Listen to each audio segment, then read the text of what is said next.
actually knocking on doors and meeting small business people. And I got a call from the Chamber of Commerce that said, "Hey, Mr. Bailey, we'd like you to show up at this meeting." And I said, "Okay, what's the meeting about? I'm not there to get slammed or roasted or talked down to again, am I?" And she said, "Oh, no, it's nothing like that." She said, "We're meeting with Senator Womack, and after that meeting..." You mean Congressman Steve? Chamber, you mean Congressman Steve Womack? Yeah. Okay, interesting. Go ahead. And we, as a chamber, just have a few questions we would like to ask you and Brianne. Well, I'm driving in the truck, and my schedule is plumb full to the top, you know. And I said, "I think we can do that. And yes, I would like to attend." Now, understand that I thought it was just a real small question and answer session. That's what she led me to believe. And then, as it turned out, we did have a scheduling conflict, so we couldn't attend. Now, my campaign manager was so busy yesterday that she simply forgot to call him up and tell him. So about 10 till 5, I guess they'd probably been sitting there for 5 or 10 minutes. They called again and said, "We would like to confirm your meeting." And I said, "I'm sorry, did my campaign manager not contact you?" And she said, "No, we didn't." I said, "I'm sorry, we have a scheduling conflict, and I'm unable to attend." And she said, "Okay, thank you very much." And that was pretty much the extent of our conversation. And then we're rocking and rolling right along. You know, we don't get done till 9:30, 10 o'clock, 11 o'clock, 12 o'clock sometimes. And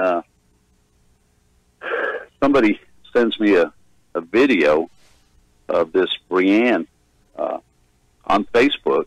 And if you look at that video, you can tell by her body language and by her facial expression, she is not happy.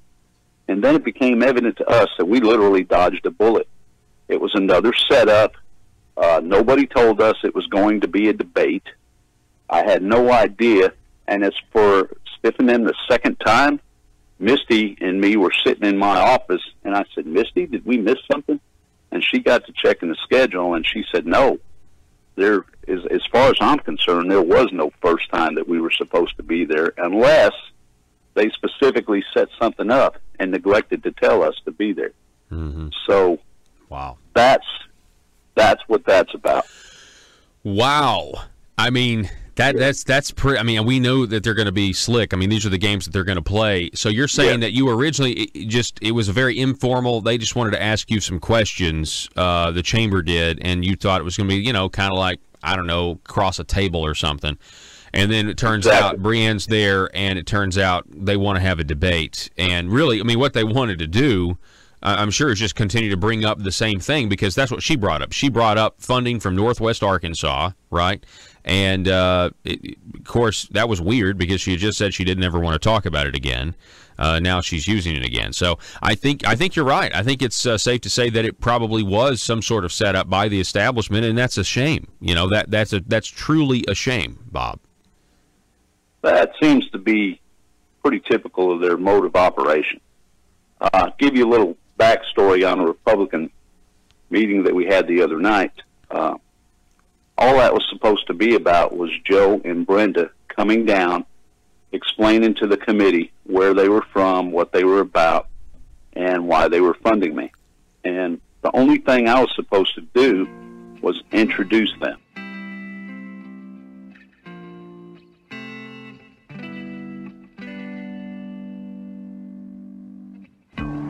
I think it's time we ask ourselves if we still know the freedoms that were intended for us by the Founding Fathers. They seem to be in full-scale retreat from spending cuts and are talking about raising people's taxes again. And I have only one thing to say to the tax increasers. Go ahead, make my day. If we lose freedom here, there's no place to escape to. This is the last stand on earth. Those who would trade our freedom for security have embarked on this downward course. Whether we believe in our capacity for self-government or whether we abandon the American Revolution and confess that a little intellectual elite in a far distant capital can plan our lives for us better than we can plan them ourselves. Conduit News Radio with Paul Harrell is on now. Morning, y'all. How's it going? Hey, thanks so much for tuning in. You've found the intersection of conservative ideas and reality. We're building a liberty machine here, and we want you to be a part of that. One of the ways you can do that is to sound off on our Facebook page, which is facebook.com/Conduit News. That's facebook.com/Conduit News, up and broadcasting there now. Still broadcasting live. I'm in Russellville today and tomorrow. I am volunteering and helping out, getting my hands dirty with the Bob Bailey for Senate campaign up here because I believe in limited government. I believe in transparency. I believe in accountability to the voters. And I think the people who are supporting a certain candidate in this race that are from the status quo Marble Palace establishment do not, yes, you heard me right, do not believe the way I believe. They do not share my values. And that is why I am here. I was at 5 o'clock yesterday. I was right outside the headquarters, a very busy intersection in Russellville. And I decided to wave a sign. We have these pretty good aluminum sticks with Bob Bailey for Senate signs on them. And I was getting a lot of honks. It was really interesting to see how many people are willing, to honk because, they do support Bob as well. It was just really encouraging. 628 or 29 people voted yesterday, according to the official numbers that we have released. 629 people in Pope County voted early yesterday. I'm assuming that's because they are getting inundated with phone calls. Governor Asa Hutchinson is now out with a robocall. He is now really injected himself in this race. Of course, he's already funding Breanne Davis, but he is now out with a robocall urging people to vote. What does that mean? That means that Governor Hutchinson is really putting a lot on the line here.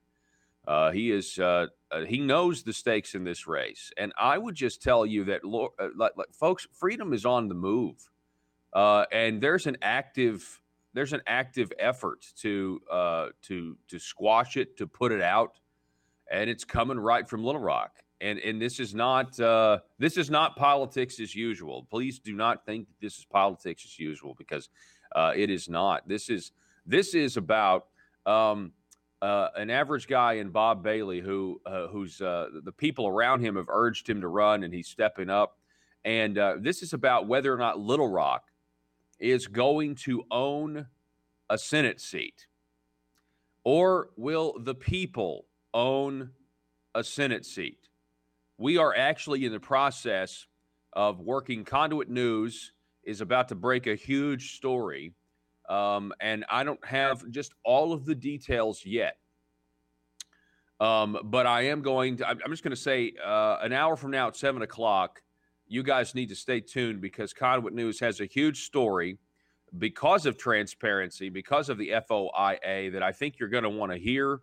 And I think it's going to give you a lot of insight into whether or not Breanne Davis will fit right into the status quo in Little Rock or not. That's what I can tell you right now, but stay tuned at 7:05. Conduit News will be breaking a huge, huge story concerning the Senate District 16 race. So stay tuned for that at 7:05 this morning. On Monday, when I arrived here, and folks, the reason, the other folks, you guys who are listening in Arkansas, who are do not live in this district, you may be thinking, Paul, why are you spending so much time on this? Well, the reason I am, folks, is because this is a big race, because it's going to affect other races. It's going to affect the establishment's confidence in terms of how it turns out. If the establishment wins, if the Marble Palace wins, if they buy this Senate seat, then they are going to steamroll ahead with their agenda of higher taxes, more regulations, but then lying to your face and telling you it's conservative and telling you it's what you voted for. They're going to continue with the same agenda of selling Arkansas citizens down the river, of selling Arkansas out to big companies and corporate welfare, They're going to continue to hurt small business owners and in light of their faces about, how we care about small businesses. We need the internet sales tax when they really just want more money for the government. All of this will continue, and they will go after more conservatives, and they're going to show people who are down there in Little Rock right now who are conservatives. You see, if you vote for conservatism, we're coming for you. All right? Now, there's been a lot of talk in this race about money. There's been a lot of talk in this race about who's big money and who's not big money. All right? Let's cut to Monday night. I was here at a rally, and Senator Alan Clark spoke, and he was here supporting Bob Bailey. And Joe, do we have this queued up? Let's go ahead and cut to Senator Alan Clark. Let's hear what he had to say specifically about who is big money and who is not big money.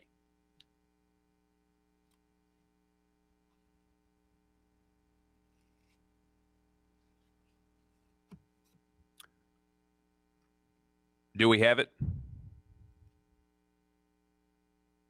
There we go.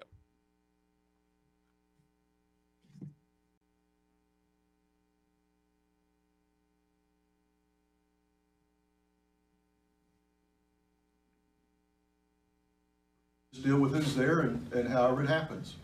And there wasn't any reason for me to go out and make anybody mad if it wasn't going to accomplish anything.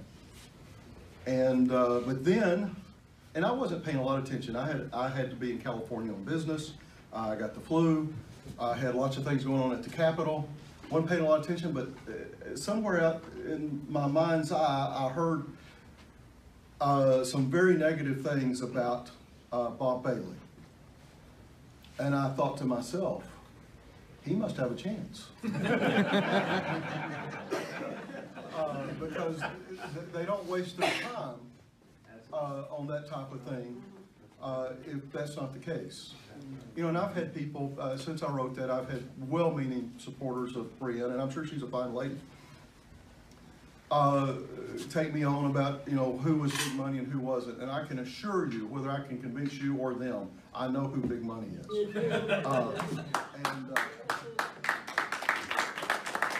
Because I know the people that are making the phone calls that are saying, we're now in a runoff and you got to send us a bunch more money.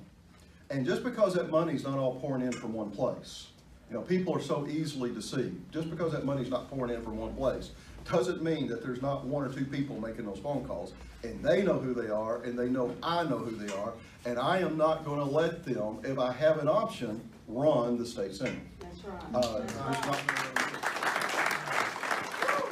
Stop.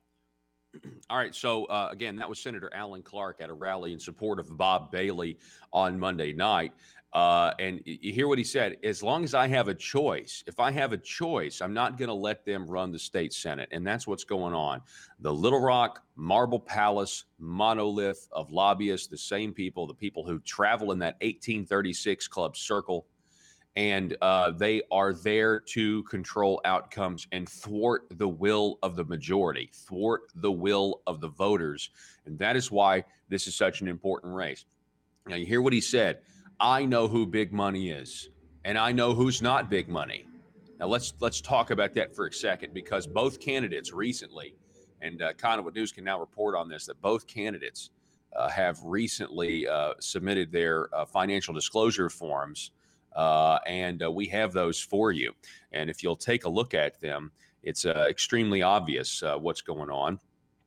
This is name of candidate here. This is Brienne Davis's financial disclosure forms or campaign contribution and expenditure reports.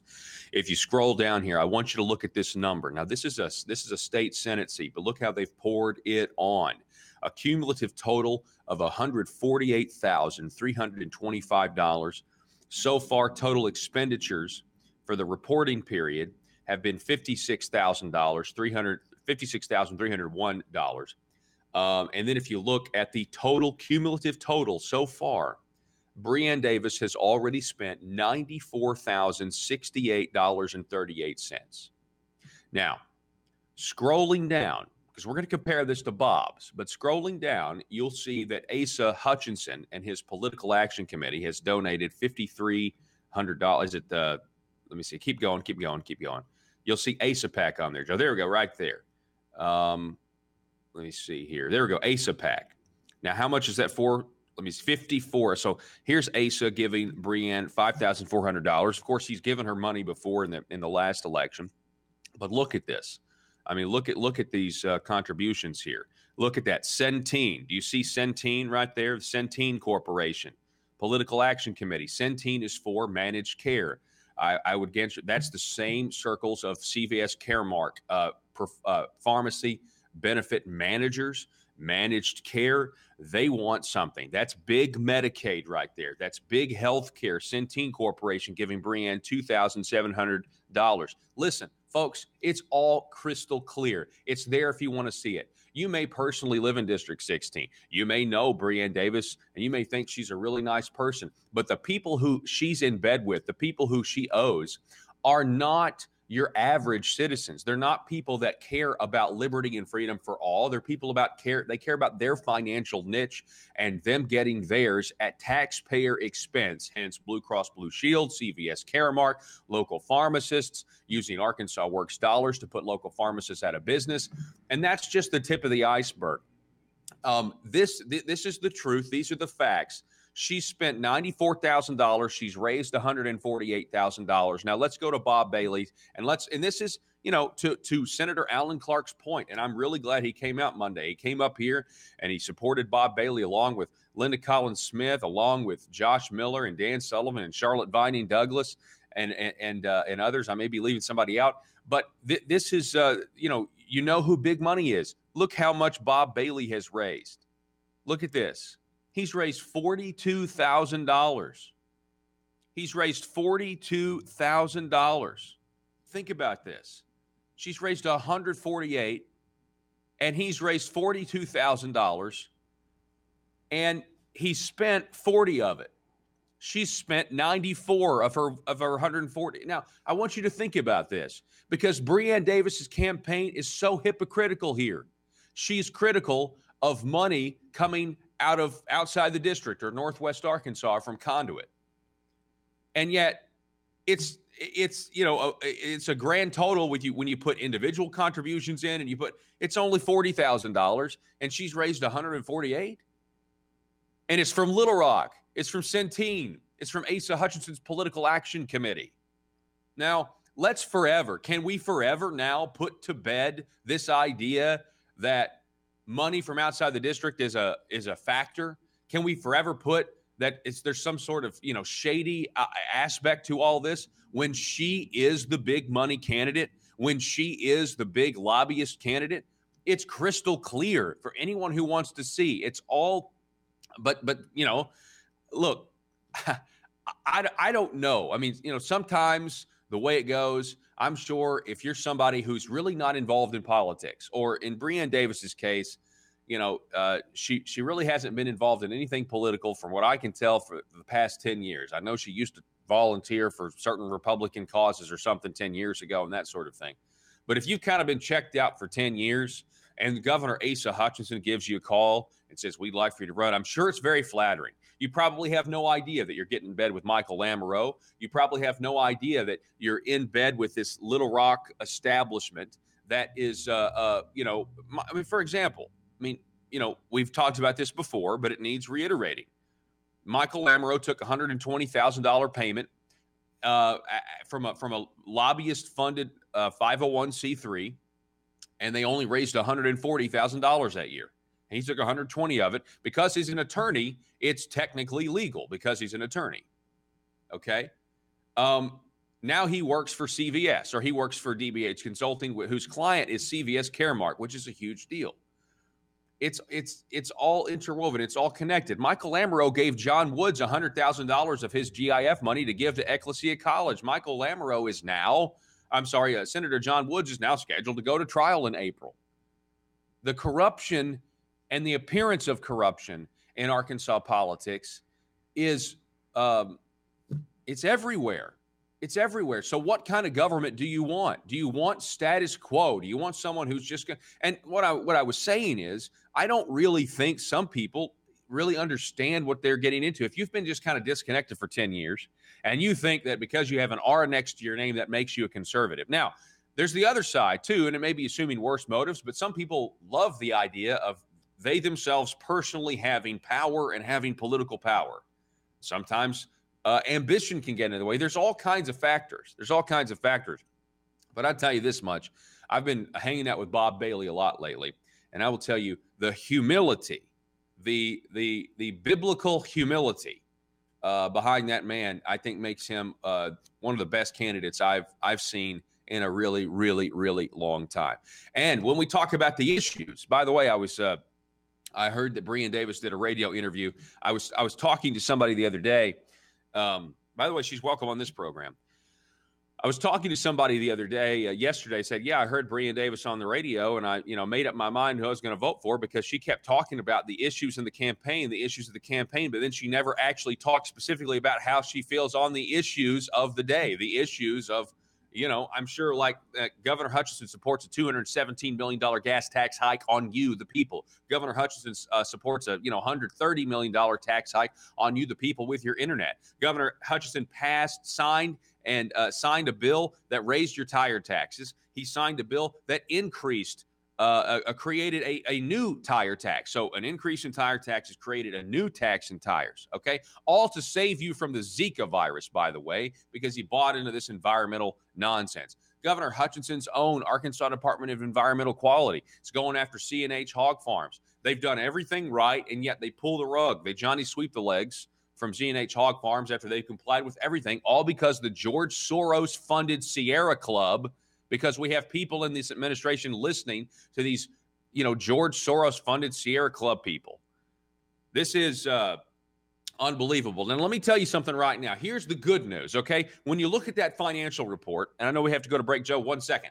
When you look at that financial report, okay, and you see that she's raised $148,000 and Bob Bailey's got 40. We know who the big money candidate is. It's not Bob Bailey. He's the people's candidate. He's the one that wants to give liberty and freedom a chance, okay? We know that, but listen. Courtney Goodson outraised Dan Kemp 2-1. John Burris outraised and outspent Scott Flippo by 3-1. And guess what? The people rose up and they spoke and they said, we don't care how much money you have. We're going to vote for the candidate that's right on the issues. This is Conduit News Radio. I'm Paul Harrell. We're going to take a break. This race is winnable.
This is Mother Government. My people. The promised revenue gathering to fund my motherly goals, such as the Arkansas Works, Obamacare, private option has commenced. I have asked my representatives and senators to execute my will concerning new revenues from the tires you use to drive on my roads, the candy and sodas you consume and purchase in my stores, and the digital products you download on my internet. Your sacrifices and tributes, which are owed, display a measure of obedience, but there are still collectible sacrifices I require from the people to increase the work and size of our great government of Arkansas. There are two matters left unresolved. 1. I require a general tribute for all purchases made on my internet. Not just digital products, but all products. My dear children, there are those who would thwart my motherly goals of progress. If you see them, please combat their misguided notions of freedom by using phrases like mom and pop, and tax cheat. 2. I still require more revenue sacrifices concerning your consumption of my gasoline. I require your undying loyalty on the subject. Subjects, in conclusion. More revenue is good. Static revenue is bad. This message was brought to you by your stewards, aristocrats serving Arkansas. Thank you, my children, in advance for your required and expected obedience that keeps society safe and prosperous. And always remember, from cradle to grave. PHP Parody.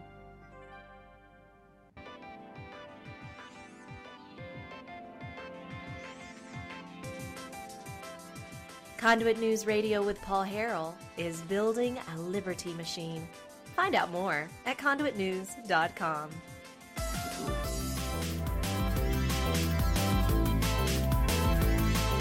Welcome back, ladies and gentlemen. Let's keep in mind here. I've got some numbers in the Courtney Goodson. This was for the Chief Justice Supreme Court seat. You had sitting Justice Courtney Goodson trying to jump to the Chief Justice. This was last election cycle, and that's Dan Kemp. Now, Dan Kemp won. He's a guy from Mountain View, Arkansas, right? And Courtney Goodson spent $900,000 trying to win.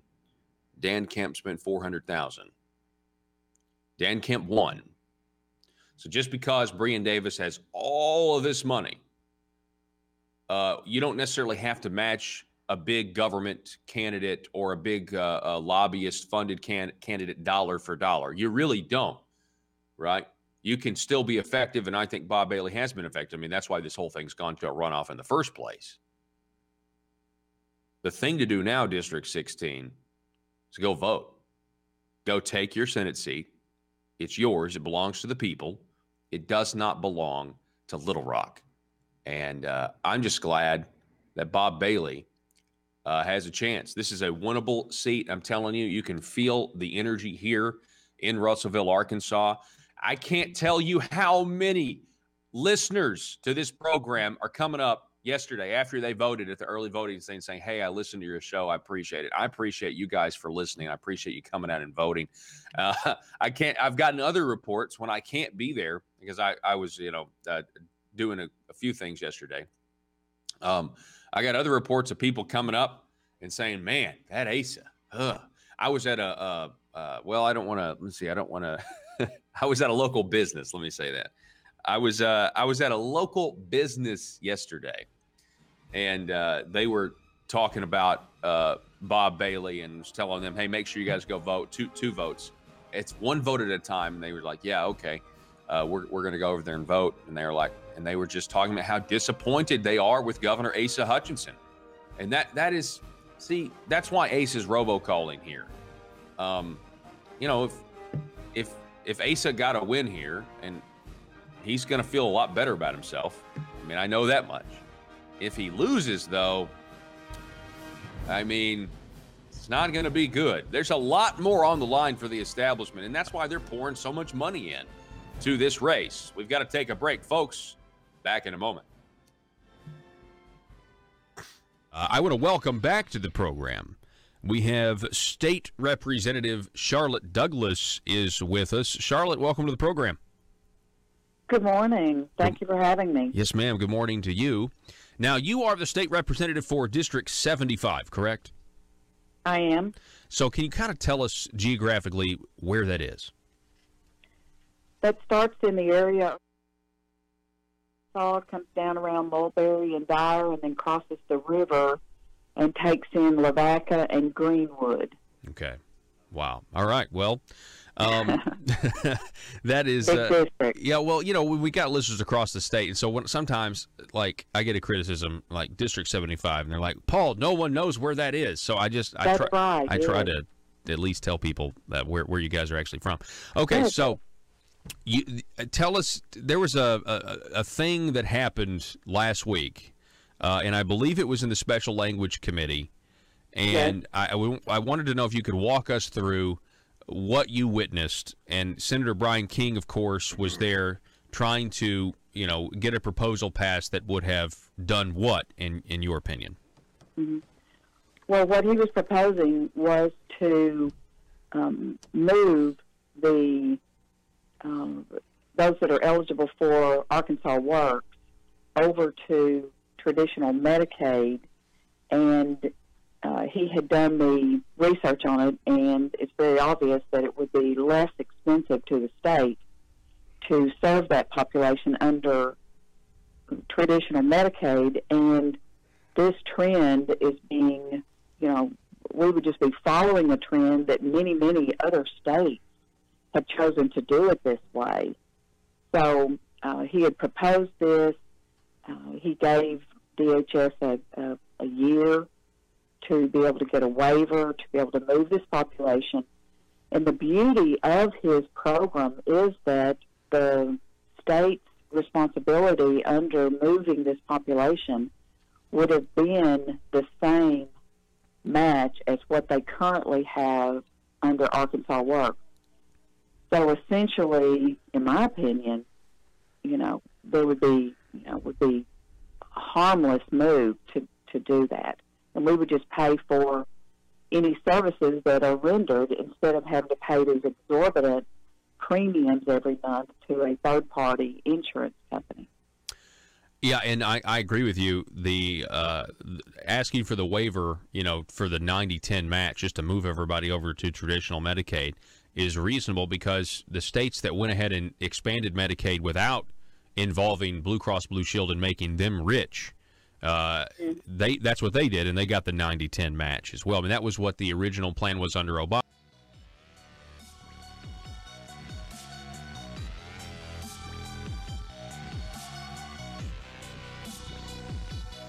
Need your daily news fix? Don't forget to tune in to Conduit News Radio with Paul Harrell. Welcome back, ladies and gentlemen. I want to remind you, Conduit News will be breaking a big story that I think was going to have significant impact in the Senate District 16 race coming up 7:05. Stay tuned for that. I now have all of the specifics, and I can tell you that, I'm really appreciative. I love our Freedom of Information Act. Let me just tell you that. And we'll just leave it at that. And we'll go from there. Stay tuned. 7:05, big story coming up. Hey, welcome back to the program.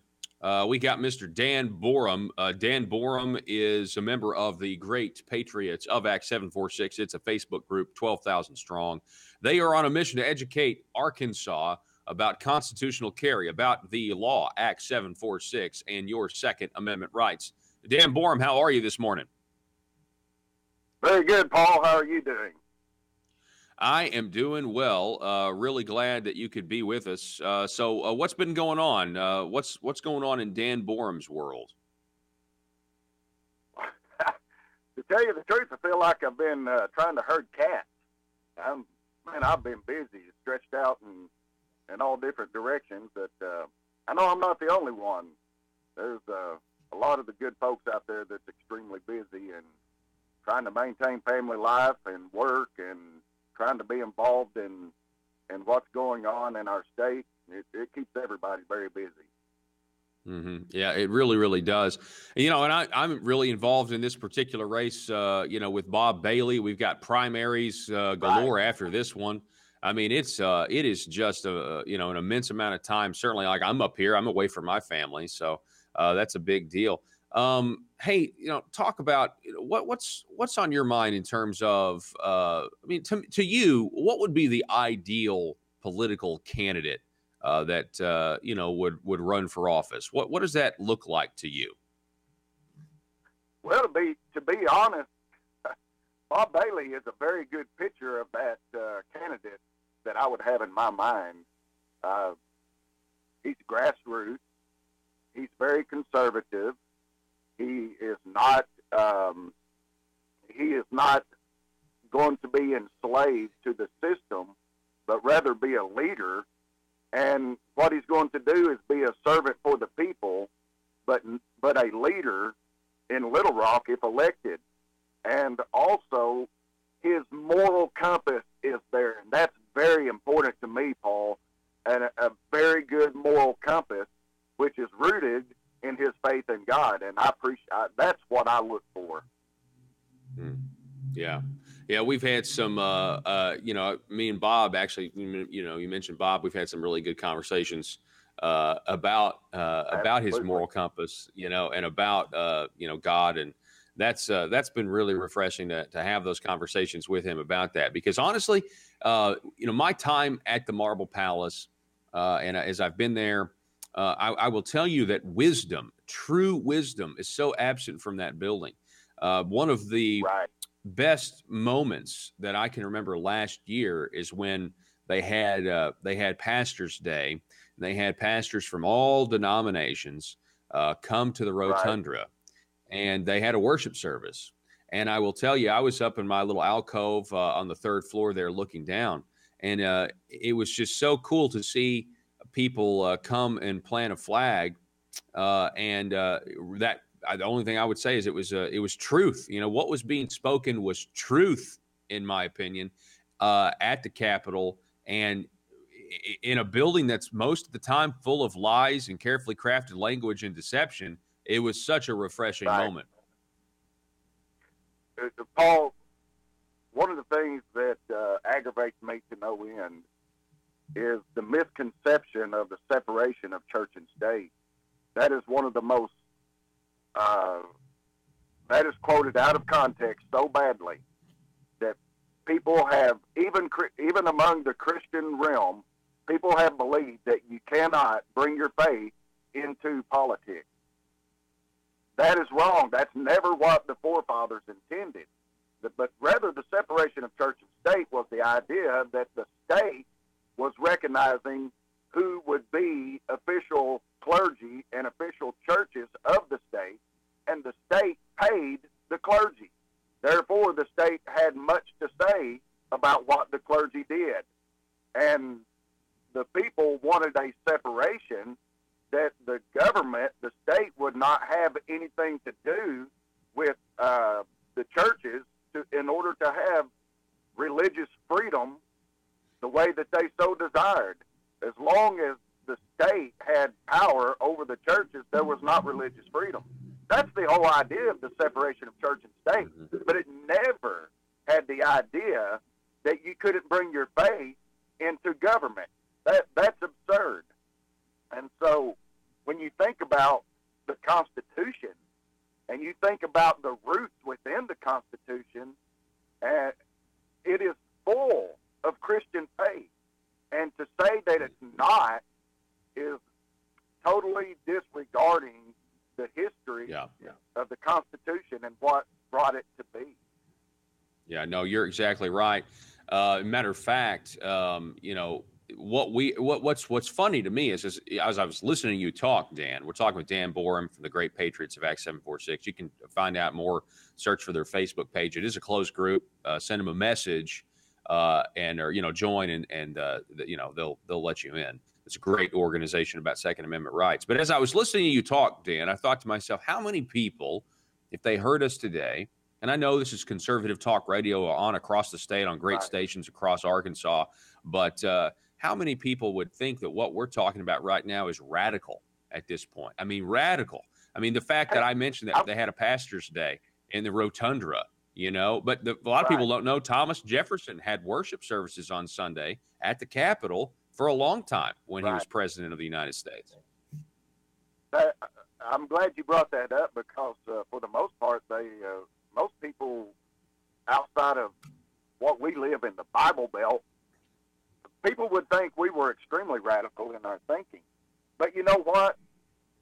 A lot of the people thought that our early forefathers who desired independence and freedom, they thought they were radical. If you remember when we talked before, there was only about 20% of the colonists who really desired freedom, and there was probably around 15% or so that were loyalists, and then there was about 65% that was indifferent. They were just full of apathy, and so it was just a very small handful of people that rose up to lead out in freedom. And when you think about the role of religion and what you would like to see in your capital, what you'd like to see in representatives, senators, governors, in your judicial manner, you think about the role of religion. There are two major things that brought in, that helped develop the Constitution of the United States of America. That was a movement by the Puritans, the Congregationalists, and the Baptists in the early days, and then a thing called the Great Awakening.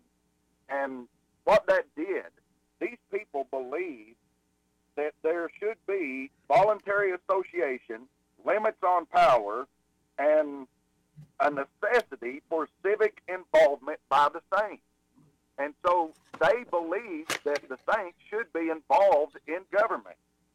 And also, when you think about this, the Great Awakening, this was brought out that it revived the idea that man is full of sin and depravity. Therefore, they believe that government should be limited, because if government has too much power, sin and depravity is going to take over, and then tyranny is going to set in. Look at what we're doing today. Yeah, you're exactly right. Look at what we're doing today. Look how these politicians go down, and they use their power to carve out a financial niche for themselves. And it's not just in Little Rock. They do this at the local level as well. And as a matter of fact, Conduit News will be breaking a story on that coming up at 7 o'clock. I'm glad you mentioned the founding fathers, because I think to myself, when you look at those percentages, 10% of the people wanted freedom, then you have this percentage that are sympathizers. Right. And I think to myself, right now, as this program goes on and we continue to highlight the corruption in Arkansas, we continue to highlight the almost the shadow of the Clintons that still that we're still feeling an effect from how they had the bureaucracy set up, how they had government set up, and we haven't reformed it. And I just think to myself, we want real reform. We've been voting for Republicans in an attempt to get that reform, and instead all we get is excuses from the Republicans in power. And so I think to myself, how many of the leaders in Little Rock today would have signed their name on the Declaration of Independence? How many of our leaders would have signed their own death warrant versus how many of our leaders in Little Rock would have been loyalists to the crown? What do you think, Dan Borm? I think there would be a lot of them that would back up. I believe there's a lot of them with the mindset that they have right now. I believe there are a lot of them that would crawfish on signing it. I don't believe they have the backbone. They may have a little in the depths of their heart, but the backbone and their fear of the crown there in the Marble Palace and what might happen to their political careers would be in jeopardy. And I think that only a handful would be willing to sign their name. Only a handful would be like Patrick Henry that says, give me liberty or give me death. We are creatures. You mentioned the depravity of man. We are creatures of comfort. And it is just so easy to say, no, I'm not going to rock my boat. I'm going to just continue to continue on. And, there are no greater creatures of comfort and examples of this than politicians in our society today. Absolutely. That's exactly right. And, when I think of our forefathers, and I study about our forefathers and what they went through, I think of Obadiah Holmes, a preacher out of the colony of Rhode Island, who was he was beaten. He went over to visit some sick people in the Massachusetts colony and was arrested. And he was arrested for preaching what he believed, and he was beaten so badly that blood was boiling out of his shoes, and he was imprisoned. But he continued preaching from out of the window of his prison cell. Man, when I think about forefathers like that who love freedom so much, and then to see what's going on locally, on a state level, on a federal level, it makes me furious to see what is going on. But yet I recognize this at the same time, Paul. We have let it happen. And when I say we, I say all of us, including all those that fly under the flag of Christianity. We have stuck our head in the sand. We have been full of apathy. We have refused to get involved. We have refused to allow our faith to guide us and our moral compass. You cannot separate your faith and your moral compass when you step into the Marble Palace, folks. You have got to maintain the moral compass, or you're going to govern and legislate in a way that yields to sin and depravity. Yeah, and you can't, yeah, you're exactly right. And you can't listen to the people down there. And that's the thing. Like, we've got to send, I mean, you listen within reason, you listen to the right people. But my point is that they're going to come alongside you immediately and tell you to do the opposite of what you told the voters you're going to do. They're going to say, no, you don't understand. This is how Little Rock works. This is how we do things. This is the thing. And you've got to realize, you got to have state reps and state senators that go down there realizing that it's a corrupt environment. Yes, little old Arkansas, Little Rock, there's a swamp, and there's less people that know about it, which actually makes it worse than D.C. I mean, we know what D.C. is, but you have these politicians that go down there, they govern like liberals, and they tell you, we're not like Washington, D.C. We get things done here in Little Rock. Well, what they're doing is continuing to move the ball to the left, and now they're doing it as Republicans in leadership. And we've got conservatives down there that have got to step up. They've got to unite. They have got to start exercising their legislative authority, and they got to do this by, I think, taking control of the leadership. We have to take control of the leadership. You know, we have got some great people. Senator Brian King, Linda Collins Smith, a great candidate in Bob Bailey that could be such an asset. A great candidate for governor such as Jan Morgan that would be such a great asset. We, the people, have got to step up and get behind these people and let them know that we've got their back, we're watching, we're holding them accountable, and a good conservative candidate or representative, senator, governor, whatever the case may be, they want you to hold them accountable because they know when you do that, they're going to stay on track the way they should. Dan Borum, I appreciate it, sir, from Patriots of Act 746. Thank you so much for your wisdom and your kind words, and we'll talk to you again soon. Hey, Paul, thank you so much, and you and Joe have a great day. All right, we will. Folks, I'm broadcasting live from Russellville in the heart of Senate District 16. We're at the Bob Bailey for Senate headquarters, as you can see. You can watch the program, by the way, over at facebook.com/Conduit News. Conduit News will be reporting on a huge story coming up at 7:05 that concerns this race. Back in just a moment. If you're like me, you believe that small business is the heart of Arkansas's economic engine, and it should be viewed that way by the politicians in Little Rock. Conduit for Commerce also believes, like you and I believe, policies that achieve less regulation and lower taxation help small business in Arkansas thrive. Other policies like small, constitutionally consistent government and reducing citizen dependency on government keeps it from growing and expanding its influence on our daily lives. Conduit for Commerce works every day to educate the general public and legislators on these important priorities in the name of Arkansas small business. By the way, contributions to Conduit for Commerce are tax deductible. Log on now to conduitforcommerce.org and click on Contact Us on the right side of the page. That's conduitforcommerce.org. Go there now and learn the facts on protecting small business in Arkansas.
bringing you your daily dose of truth.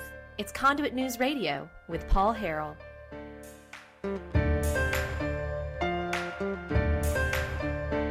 Do a review of our first segment because I know we have a lot of new listeners. No, Joe, not where we left off. Yeah, cue this up from the beginning, please. On Monday, we heard from great conservatives like Senator Alan Clark, who was here wanting Bob Bailey to get elected over Breanne Davis because of the chance of being able to actually get conservative things done. And Joe, if you have it ready, Joe, let's go ahead and cut to that because I want you to hear what he has to say specifically about who the big money is in this race. But I do know lots of other people. And I do know situations, I know what's going on, and I've stayed way away from this because I truly, as I wrote last week, I thought big money had their candidate, and that they were going to win. That's what I heard, is that it wasn't going to be close. They were going to win, and I just said, well, but you just deal with who's there and however it happens. And there wasn't any reason for me to go out and make anybody mad if it wasn't going to accomplish anything. And but then, and I wasn't paying a lot of attention. I had to be in California on business. I got the flu. I had lots of things going on at the Capitol. Wasn't paying a lot of attention, but somewhere out in my mind's eye, I heard some very negative things about Bob Bailey. And I thought to myself, he must have a chance. Because they don't waste their time on that type of thing if that's not the case. And I've had people, since I wrote that, I've had well-meaning supporters of Breanne, and I'm sure she's a fine lady, take me on about, who was big money and who wasn't. And I can assure you, whether I can convince you or them, I know who big money is.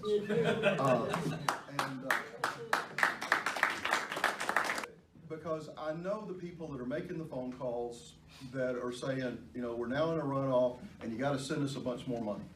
And just because that money's not all pouring in from one place, people are so easily deceived. Just because that money's not pouring in from one place doesn't mean that there's not one or two people making those phone calls, and they know who they are, and they know I know who they are, and I am not going to let them, if I have an option, run the state senate. That's right. Stop. All right, I'm not going to let them, if I have an option, run the state senate. Okay, that was Senator Alan Clark from Monday. Now, we now have updated financial reports. Conduit News can report that Breanne Davis is raised, if you look at her financials, $148,000 with donations from the lobbyists, with donations from Asa Hutchinson, with donations from his PAC, donations from Centene, Big Medicaid. Okay, Bob Bailey's raised $42,000. Now, somebody on Facebook just wrote, a senator makes $40,000 a year. It's ridiculous that it's going to take $140,000 or $150,000 to win a Senate seat. But that's the case. Now, as we said, this is a winnable race because we're in a runoff, and you don't have to match these big government Marble Palace folks dollar for dollar. Now's the time to go vote, District 16. Get out there and go vote. Early voting's going on. There were 628 people that voted yesterday in early voting. And so that's very, very interesting. That's a very high number. Maybe people are tired of getting robocalls from Asa urging them to go vote. Maybe people don't like Asa Hutchinson as governor. Maybe people don't like the tax increases that he's advocated for and the tax increases that he's signed. Maybe people don't like that. Maybe people don't like the fact that he's overspent and he continues to spend your money. More and more of it. Maybe people don't like the fact that he grows government. And in relation, maybe people aren't going to vote for Breanne Davis because they know that Asa supports people that support his policies. And there's a lot of evidence of that. But there's an Arkansas Democrat Gazette article from last year when Asa got involved in primaries last time, or 2 years ago now, actually. So anyway, the choice is clear. Look at the financials. We showed them to you at the beginning of the hour. And folks, this is winnable. This is a winnable race, even though they're outspending. Why are they throwing all this money on it? Because they think throwing all the money at it is going to guarantee them a win. They are very nervous. That's why I would describe this. Why are they throwing so much money Breann Davis's way? Because they didn't even know this was going to go to a runoff. I mean, you heard Alan Clark. He thought this was going to be a shoo-in. He thought the big government people had their candidate in Breann Davis and that there was no reason to get involved in the Bob Bailey race. And then he heard something really negative about Bob. And you know what he's talking about? He's talking about the media hit job where 3 different local affiliates of the big networks run the same story on Bob Bailey in his Facebook posts that were completely bogus. It was fake news at its finest. And then he got Senator Jonathan Dismang to condemn it.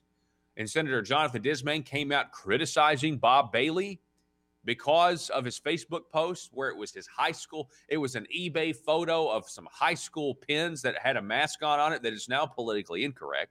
But it's his high school mascot from Illinois. We don't even have to revisit all that. But it was absolutely ridiculous. And Alan Clark's not the only person to say that. I got a call from an insider. Who said, wow, I saw that report and I thought to myself, Bob Bailey must have a chance. They must have polling that they don't like. And that's exactly what happened. Of course, Breann Davis, very upset that she didn't win this thing. They thought they were going to skate. They thought they were going to, basically walk into this seat with no opposition. But guess what?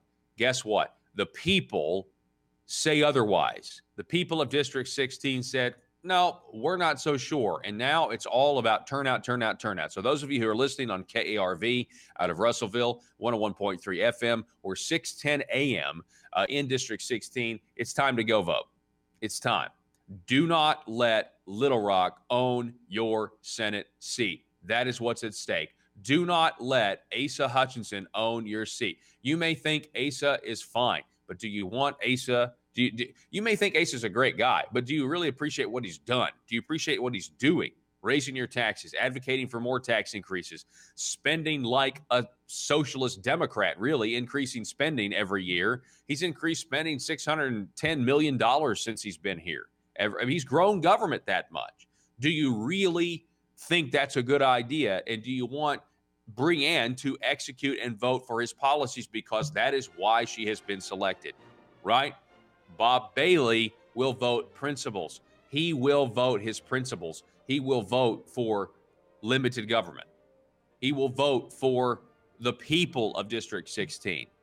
He will vote for more freedom for everybody, for a majority of people, not freedom for CVS Caremark or Centene or Big Tobacco or Big Marijuana to have their little financial niche carved out. Conduit News, be back. Conduit News Radio, be back in just a minute. And by the way, Conduit News breaking a huge story here in just a minute concerning this Senate District 16 race. And from what I've seen so far, what I've looked at, I think one of these candidates would fit in really well with the status quo in Little Rock. And I'll tell you more about that next.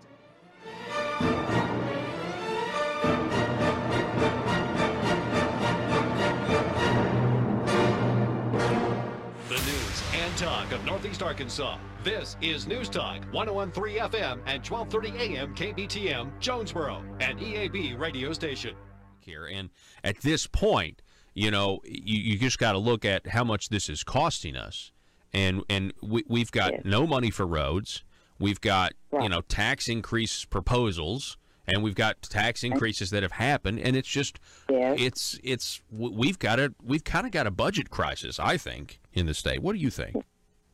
I agree. And, why are we having to quibble over giving, the transportation department money to fix the potholes in our roads? It's because of this program. It's just sucking the life out of the state. It's growing twice as fast as education spending, and all of the educators, all of my schools are fearful that they won't have the money that they need, to educate our kids.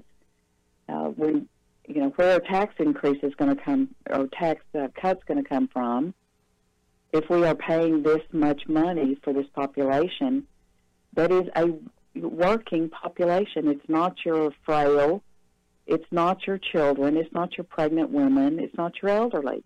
it is a working population that we are giving free insurance to. Mm-hmm.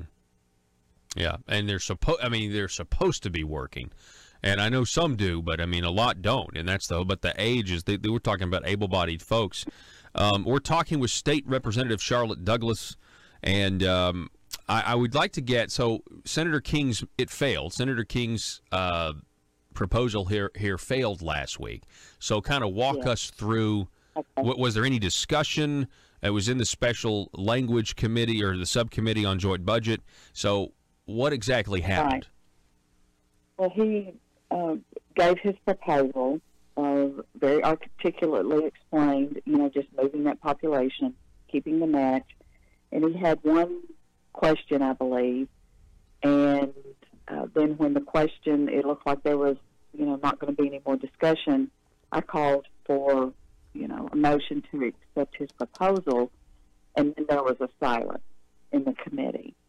And there was no one that wanted to step up and second that so we could get it out of committee and move it over to joint budget. And, what I grieve over that's happening at the state level, and I don't blame as much the people on the committee as I do just a culture of this ship has already sailed, there's nothing we can really do. And that is pervasive up here because they don't understand the numbers of why this needs to end. There's a lack of transparency. Leadership is not bringing this to the table so that we can discuss it. And so there was no second. So it died on the table and did not get to advance. Okay. So there was, we could expunge the vote or we could, do something like that. But again, it would take a second to do that. And, that did not look like it would happen. Yeah. All right. So to recap, State Representative Charlotte Douglas, she was the only one, and she makes a motion to pass. There is no second, so they don't even consider it. For our viewing audience, we do have a list up of the Special Language Subcommittee Joint Budget, the voting members present there, and I think you're right, State Representative Douglas, because as far as the leadership goes. The operative word there would be leading, and you've got to, okay, so there is leading going on, but in which direction? And there seems to be no interest in undoing what I think many Republicans that I would kind of call establishment Republicans have kind of attached their political futures to this, quote, success of this program. And it's like, why are so many politicians down there that would campaign as being conservatives? Why are they fighting tooth and nail to keep a socialist program from a socialist president? Do you have any answers for that? Well, at the very beginning, and it was a brilliant strategy, from leadership, under BB, but it was our first year to have a slight majority, and we could have.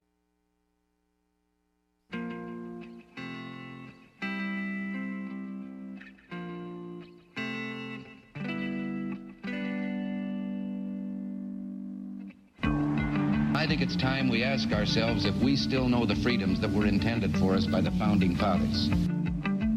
They seem to be in full-scale retreat from spending cuts and are talking about raising people's taxes again. And I have only one thing to say to the tax increasers. Go ahead, make my day. If we lose freedom here, there's no place to escape to. This is the last stand on earth. Those who would trade our freedom for security have embarked on this downward course. Whether we believe in our capacity for self-government or whether we abandon the American Revolution and confess that a little intellectual elite in a far distant capital can plan our lives for us better than we can plan them ourselves. Conduit News Radio with Paul Harrell is on now. All right, welcome back, ladies and gentlemen. Now, it is hour number 2. And this is the intersection of conservative ideas and reality. We're building a liberty machine here. We had a great hour. We forever put to rest in our first hour who is big money and who is not big money, because we looked at candidates' financials. I want to start this program. We're about to report Conduit News breaking a big story in the special election for Senate District 16. But before we get to that, I do just want to say this. Like, we have a huge, this race is pretty big. It's pretty powerful because it affects every conservative, not just in Senate District 16, but across the state. You just got to look at the primary situation. We've got Republicans versus Republicans all through the state. Okay. Think about this. In the Northwest Arkansas, you have Brian King, who is running in a primary. In North Central Arkansas, you got Linda Collins Smith running in a primary. You've got Jake Files' seat that's open. Okay. That's a primary. Now you have Central Arkansas. David Sanders, Senator Sanders is not running, but you have Mark Johnson who's running against Elliott. Dean Elliott is his name. My point is, all across the state, everybody listening across this state, you need to encourage the people in the River Valley and Russellville to get out and go vote. And conservatives in these areas, then you need to challenge your River Valley friends to come and help you in these other races. And so that we need to have honest debates, clearly, about this and take our message to the people. My point is, this is a state in a Republican Party that is so divided right now, but the people in the Republican Party at the top don't want to admit that there is a dissenting voice. They don't want to admit that they themselves are not the standard bearers of conservatism, even though they tell themselves they are. I am sick and tired of them passing tax increases, increasing regulations, spending too much money, and then telling us that it's the conservative thing to do.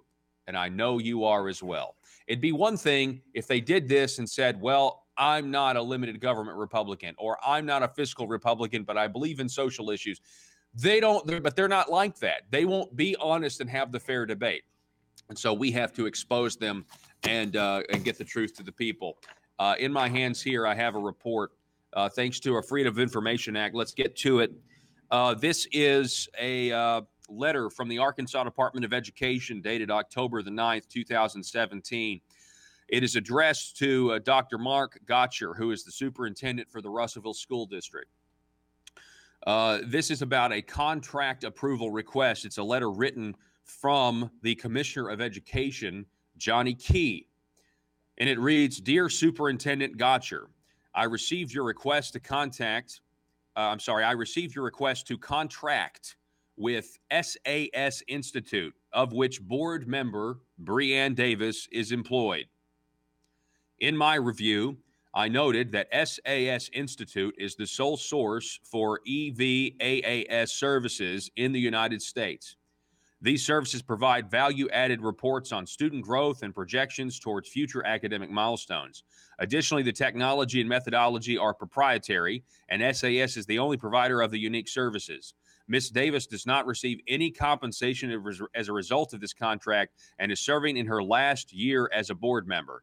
The Russellville School District Board of Directors passed a resolution on October 5th, 2017, approving the contract with SAS Institute.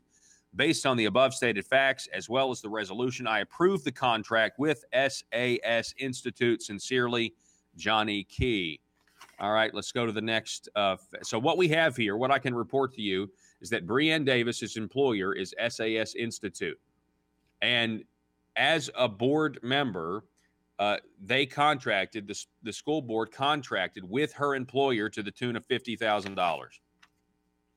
Here's the contract disclosure form, because this is the most interesting part to me. Contract disclosure form, the name of the public education entity, the Russellville School District. You see that this is a form apparently filled out by Breanne Davis herself. Thanks to the Freedom of Information Act, Conduit News has obtained it. The name of the person disclosing the transaction, Breanne Davis. She is a board member, okay? And, of course, we have her information. And she says, what is the nature of the transaction subject to disclosure and approval? The school district potentially entering into a contract with SAS Institute for their student growth model for students known as EVAAS. The estimated amount of the transactions with public educational entity for the entire school year, $50,000. And here we have, this is the most interesting part. Look at this. This is what Breanne Davis checked herself on this form. I have a financial interest in the transaction with the public educational entity. I have a financial interest in the transaction with the public educational entity. Name of or nature of the financial interest, she wrote, I work for SAS Institute, but will not be receiving any financial compensation for this potential contract. Now, let's just stop right there and let's analyze that. So you're telling me, and this is what's crazy, all of this is legal. There's nothing illegal about this. That's the first thing you need to know. There's absolutely nothing illegal about this. But if you look at the facts, and by the way, transparency is a good thing. She is about to run for Senate. This actually all gets approved. I think the check actually cleared in December of 2017 for $50,000. All of this kind of gives us a window in. And what we have here is Breanne Davis's employer, SAS Institute, made money, and Breanne Davis had something to do with it. Now, she didn't vote on it. She left the room on it. But hey, folks, listen, this happens all the time. There are people that have to recuse themselves down at the Marble Palace. They recuse themselves for one reason or another. Sometimes they don't, though. But their buddies will vote for it. Their friends will vote for it because they know, hey, so-and-so will vote my way on the next bill that I need him to. So and by the way, just because you claim there's no financial benefit, that doesn't necessarily make it so. And I think anybody knows that if money is going to the business and you're getting paid by the business, it all goes into the same pot. So to say, I'm not being compensated, I'm not receiving financial compensation, I don't see how we I don't see we as people can just say, oh, okay, well, because you say you're not receiving financial compensation. And what they mean by that is direct compensation.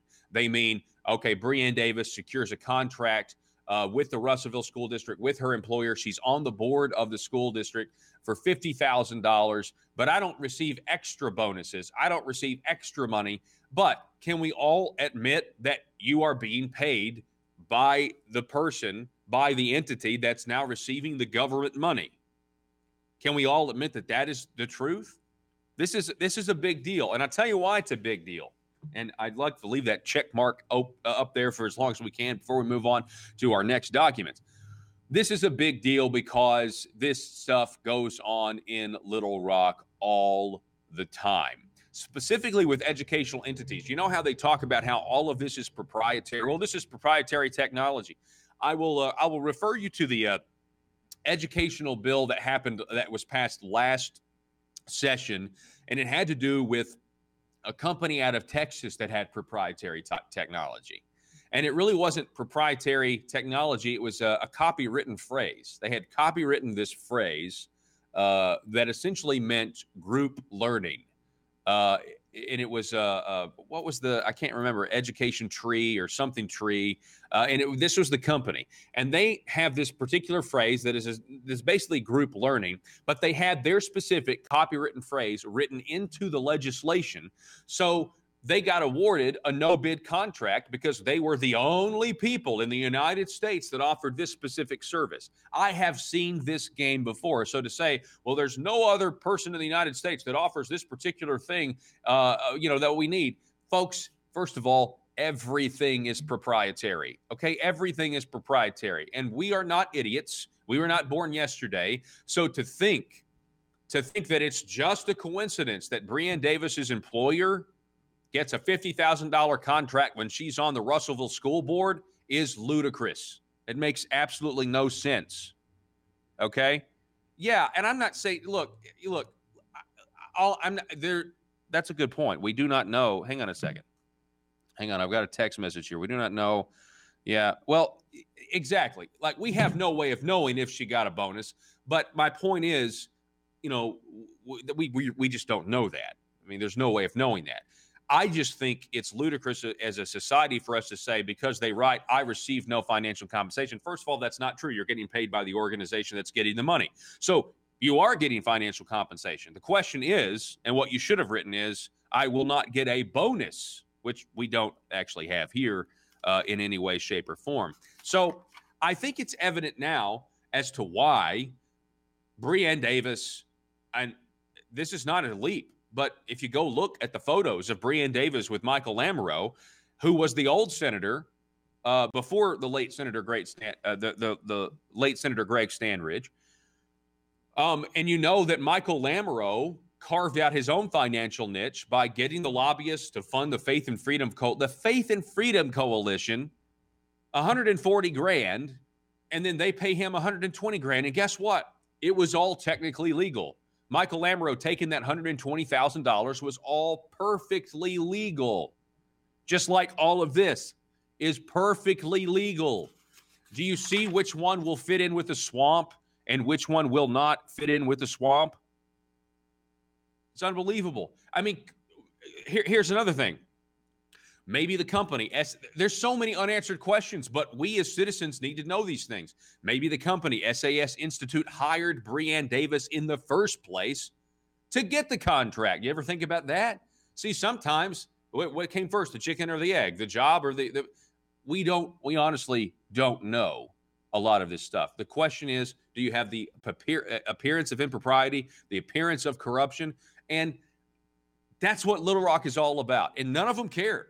None of them care if they look this way. Folks, the Republican Party of Arkansas allowed Jake Files, who had clearly laundered money, and it was mentioned in an FBI affidavit, had not been indicted yet or pled guilty. They let him stay as the head of the Revenue and Taxation Committee. He was the chairman for a whole year when everybody knew that this man was corrupt and had no business being there. My point is, don't think that if she does this, that's fine. She did this in Russellville, but if she does it down in Little Rock, it's no big deal. It's not a big deal. It's because it'll get exposed. No, it won't get exposed. And if it does get exposed, nothing will happen, because nothing happens now until you actually get indicted or you plead guilty or whatever. And by the way, if it's perfectly legal, and so this is the whole thing. People who support Breanne Davis oppose this kind of freedom of information, by the way. People who support Breanne Davis oppose Medicaid disclosure acts, where if she were to get Medicaid money or if she were to go down there and become a consultant, which many people do. Many people have gone down there and become consultants, and we have no way of knowing how much money they're getting from Blue Cross Blue Shield or their PAC or becoming a consultant or whatever.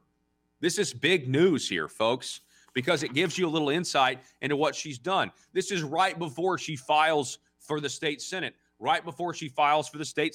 on her way out, and I'm sure this is planned for a long time. On her way out, she gets a $50,000 contract to her employer. On her way out, it's her last term, and she's the coronated next senator from this area, and she gives $50,000 to her employer from taxpayer money. Again, it's all legal, it's all fine, but are you okay with that? This is the benefit of transparency, is what we're seeing here. And you can make your own decisions, but this is the benefit of transparency. The only way to stop this kind of behavior is with your vote, by the way. Senate District 16, the only way to stop this is with your vote. All right? What do we have here? I've got more stuff. I want to go to, just so you know, I want to make sure that we see this. Joe, can you switch over for our online audience that's viewing at facebook.com/Conduit News? I just want you to see the invoice. Okay, here we go. This is to the Russellville School District. It is from the SAS Institute, and that is a bill, an invoice for the $50,000. If you scroll down further, you actually can see, well, I can see the check. It's kind of a dark print, but I actually see the check printout, the check number, the routing number, the bank account. We have all of this information from the Russellville School District thanks to the Freedom of Information Act. This is the $50,000 contract that Breanne Davis that Russellville School District gave to Breanne Davis's employer. Okay. Now, again, if you look at this thing, I want to be perfectly clear here. If you look at the minutes, okay, and what actually happened, it talks about they approved the EVAAS SAS contract, which provides reports. If you look into it further, you'll find that apparently, according to the documents, Breanne Davis said she left the room. She didn't have anything to do with it. And that is all well and good. But you know what? If you know anything about the legislative process works, there's a way to whip votes and not actually vote for something, right? There's certainly a way to whip votes and not vote for something. That is the news. Okay, the Russellville School District entered into a contract with Breanne Davis's employer for $50,000 while Breanne Davis is on the school board. And this happens right before she files for the state Senate. We're going to take a break, ladies and gentlemen. Don't go anywhere. This is Conduit News Radio. I'm Paul Harrell. Back in just a moment.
It's a PHP parody.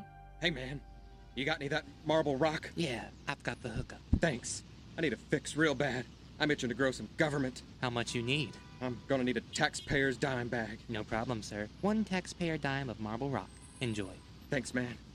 They don't call it Little Rock for nothing. Am I right? Did you know your state representative or state senator may be addicted to growing government? The drug is called marble rock, and too much of it will cause marble fever. Watch for the warning signs. Does your legislator suddenly display a lack of humility when faced with basic questions? Does he or she suddenly develop hubris and pride that was not present during the campaign for office? These are signs they might be smoking the terrible drug, marble rock. The solution? Detox. Vote for detox. Vote to send them home for their own good. Warning! Some politicians once voted out of office will not go home and stay in Little Rock to get their fix by lobbying, also known as the Burris Syndrome. PHP parody.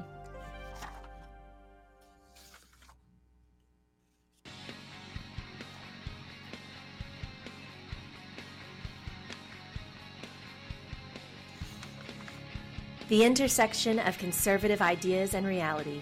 Conduit News Radio with Paul Harrell.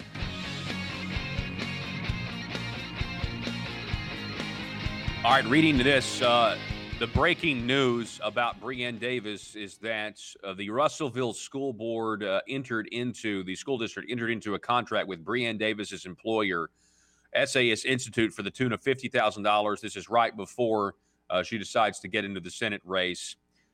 We see here that she checked on the disclosure form that she does have a financial interest in the transaction with the public education entity. How many of you knew this? And of course, she claims that there's no financial compensation here. If this is not true, she works for the organization that gets the money. There's clearly a financial interest in this, because the more money your employer has, the more stable that your job is, at the very least. Not to mention, we don't know. I mean, yeah, sure, Michael Lamoureux didn't get paid for lobbying as a senator. Yeah, sure, Jeremy Hutchinson never gets paid for lobbying as a senator. I mean, that's what they all say. Breanne Davis here is clearly up to swamp speed already, and she's going to fit in good. She's going to fit in very nice with the status quo. And Now I'm thinking maybe this is why they picked her. Whereas Mrs. Davis, a board member, having declared an interest in the proposed contract, left the meeting prior to the discussion of the contract, did not return to the meeting room until the voting on the contract had been concluded. So what? I know how the Marble Palace works. Hey, I need you to vote for this. I'll vote for what you need me to vote for later. That's how it works. I'm glad that we know. The only way to stop this now is with your vote. Again, a $50,000 contract to SAS Institute for something that is supposedly a proprietary technology when everything's proprietary. The real question is, did Breann Davis get her job so that they could get the contract in the first place? I mean, is it a long play? What is it? How many of you knew that this was going on? Again, Conduit News reporting, thanks to the Freedom of Information Act, that this, in fact, happened. It happened in October, and it was finalized. That check was actually finalized in December is when it went through. Let me make sure. Let me look at my documents here and see the meeting minutes where the board approved the policy. Hang on one second. Approved a EVAAS contract, and this was dated November the 14th. So it happened November the 14th is when the board approved it. The check came out about a month later in December is when the actual check hit or came out of the Russellville School District's bank account. And we have all of these documents. I have a financial interest in the transaction with the public educational entity. Now, folks, you be the judge. There's nothing technically illegal about any of this. I want to be clear. There's nothing technically illegal. But what kind of government do we want? And I am sick of people carving out their financial interests in government. It happens at the Marble Palace all the time, and you and I both know it happens in local governments all the time. It is now time to stand up with your vote if you want something different. If you want this to continue, if you want to make excuses that there's nothing wrong with this, that's fine. I think most reasonable people would say, you know what? We can't have even the slightest appearance of corruption in our government because it makes us lose faith in the system. It makes us question whether everything you do has some other carrot or some other string attached to it. And that's exactly what goes on in Little Rock, folks. I've seen it firsthand. We desperately need people that don't want this person and this special group to benefit financially or this special we need everyone in this state to benefit, and we do that by less force, less coercion, and allowing an environment for voluntary cooperation among free men and free women to interact economically without using the government as force to guarantee some taxpayer contract or to guarantee some taxpayer revenue stream. That, ladies and gentlemen, is what our system is supposed to be about, and we have allowed it to become corrupt for too long. This is Conduit News Radio breaking the story. Again, Breann Davis, while she's on the school board, the Russellville School District entering into a contract with her employer for $50,000. We'll take a break and be back in just a moment.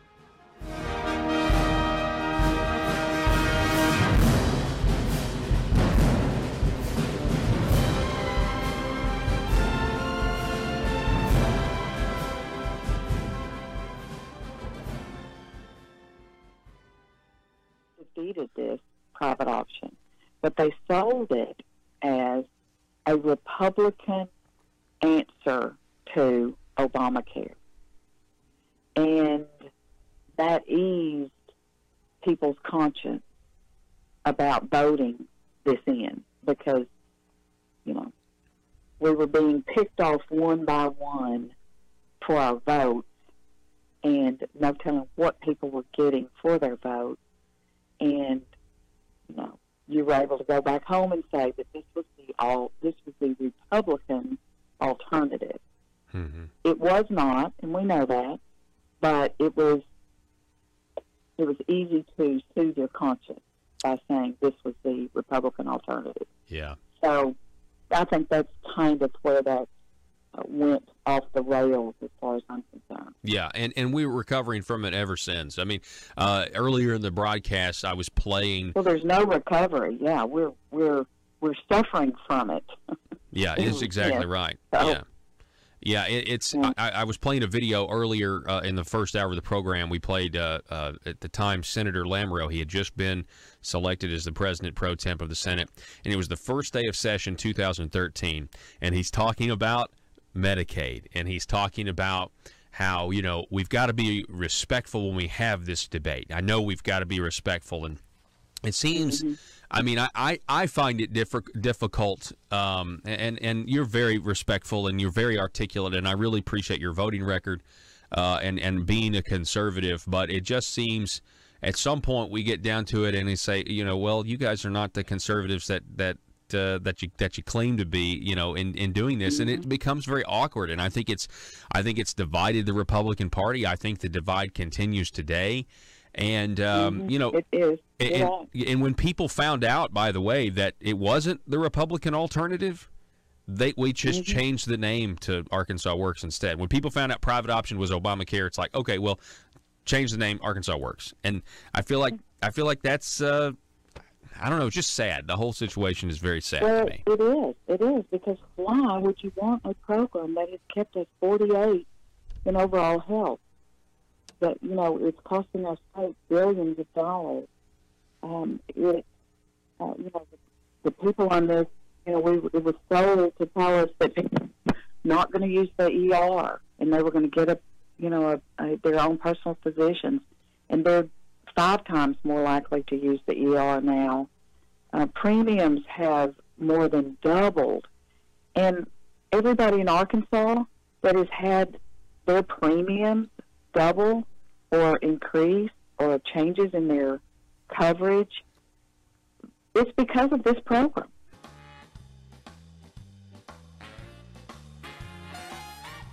Determined to drain the swamp in Little Rock, it's Conduit News Radio with Paul Harrell.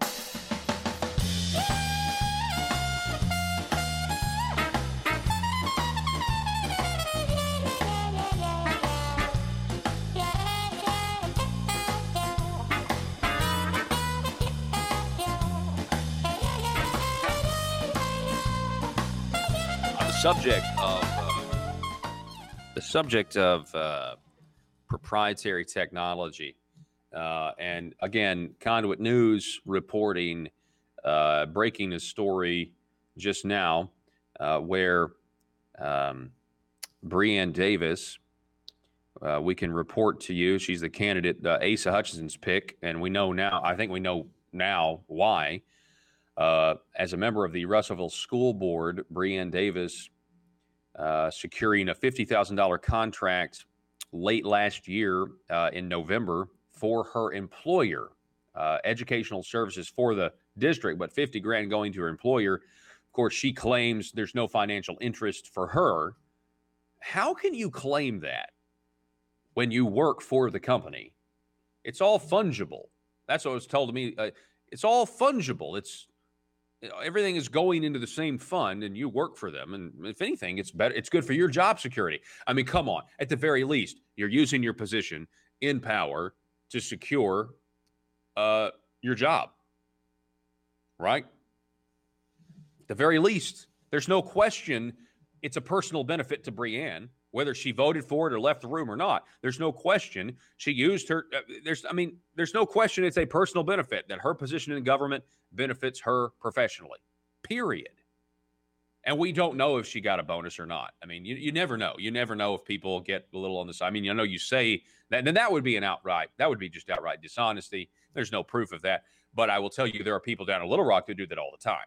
I have no financial interest, and they get money on the side. That's the whole thing with the kickback case that we're dealing with now throughout the state. It is no wonder Asa Hutchinson supported John Woods, and gave him a fundraiser right before he said he didn't want to run. Okay? It's no wonder Asa Hutchinson refused to ask for Jake Fowler's resignation when everybody knew what he was doing. This is the way the game is played, and Breanne Davis is already at swamp speed.